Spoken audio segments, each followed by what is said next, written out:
भारतीय संविधानाचे शिल्पकार, प्रज्ञासूर्य, युगप्रवर्तक, महामानव, भारतरत्न डॉक्टर बाबासाहेब आंबेडकर यांना मी विनम्र अभिवादन करतो. परमपूज्य बाबासाहेबांच्या पवित्र स्मृतींना अभिवादन करण्यासाठी, त्यांच्या कार्यापुढे नतमस्तक होण्यासाठी राज्यभरातून, देशभरातून, जगभरातून आपल्यासारखे लाखो अनुयायी या पवित्र अशा चैत्यभूमीवर दाखल झालेत. डॉक्टर बाबासाहेब आंबेडकर युगपुरुष आहेत, समतेचे पुजारी आहेत.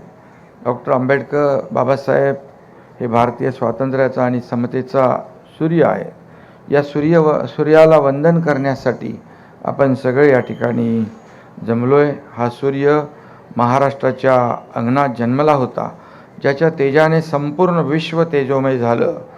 अशा डॉक्टर बाबासाहेब आंबेडकरांचं आपल्या समाजावर प्रचंड मोठे उपकार आहेत.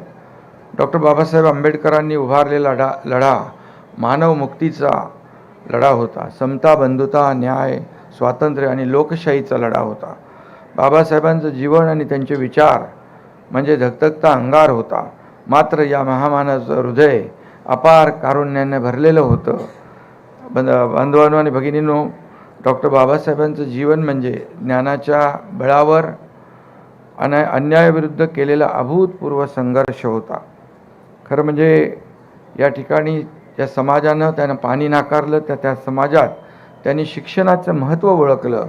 अत्यंत हलाखीत अपमान सहन करून त्यांनी ज्ञानसाधना केली. जगातील सर्वश्रेष्ठ विद्वानांच्या पंक्तीत आपलं स्थान बाबासाहेबांनी निर्माण केलं. त्यांच्या जीवनातून आपल्याला एकच शिकवण मिळते, ती म्हणजे शिक्षण हाच सर्वात मोठा आपला आधार आहे.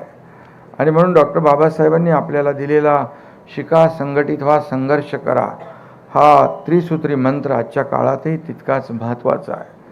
डॉक्टर बाबासाहेब आंबेडकर यांचं सर्वात मोठं योगदान म्हणजे त्यांनी देशाला सर्वोत्तम अशी भारतीय संविधान, आपली घटना अर्पण केली. हे संविधान केवळ कायद्याचं पुस्तक नाही आहे, तर ते न्याय, स्वातंत्र्य, समता आणि बंधुता या 4 स्तंभावर उभी असलेली भारताच्या लोकशाहीची पायाभरणी आहे. आपण कल्पना केली, ज्या व्यक्तीला जीवनात इतके अन्याय सोसावे लागले, त्या व्यक्तीने ज्या राष्ट्रासाठी संविधान लिहिलं, तेव्हा त्यात बदल्याची भावना नव्हती, द्वेष नव्हता, मत्सर नव्हता. प्रत्येक भारतीयाला सन्मानाने जगण्याचा हक्क देण्याची उदात्त भावना त्यांच्या मनामध्ये होती. आणि म्हणून बाबासाहेबांचं कार्य हे एका विशिष्ट समाजापुरतं मर्यादित नव्हतं, ते संपूर्ण मानवमुक्तीचं कार्य होतं असं म्हणायला लागेल आपल्याला. बाबासाहेबांनी आपल्या ज्ञानाचा उपयोग तळागाळातील दुर्बल, वंचित आणि उपेक्षित समाजाला सशक्त बनवण्यासाठी केला. त्यांनी आपल्याला स्वाभिमानाने आणि आत्मसन्मानाने जगण्याचा संदेश दिला, अधिकार दिला. सुराज्य आणि स्वराज्य यांच्यातला फरक बाबासाहेबांनी नीट आपल्याला सांगितला. गावागावातून खोलवर रुजलेल्या जातीभेदाची त्यांना जाण होती. संकुचित जातीय, धार्मिक किंवा राजकीय अन्य स्वार्थासाठी त्यांनी राष्ट्रनिष्ठा कधीही बाजूला ठेवली नाही. आणि म्हणून स्वातंत्र्यानंतर कायदा मंत्री म्हणून सत्तेत सहभागी होताना, शेड्यूल कास्ट फेडरेशन काढताना, धर्मांतराची घोषणा करताना अशा महत्त्वाच्या जीवन प्रसंगी सतत त्यांनी राष्ट्रनिष्ठा जागृत ठेवली. त्यामुळे खऱ्या अर्थाने ते राष्ट्रपुरुष ठरले. महामानवाचा पदस्पर्शाने पावन झालेली ही सगळी जागा आहे. आणि म्हणून या जागेत आपण जमलेलो आहोत. बाबासाहेबांनी मानवतेचा धर्म आपल्याला शिकवला. दीक्षाभूमी किंवा चैत्यभूमी, इंदू मिल इथे होणारं भव्य दिव्य स्मारक ही स्थळं जी आहे, राज्यासाठी नाही तर आपल्या देशासाठी भूषण ठरतील.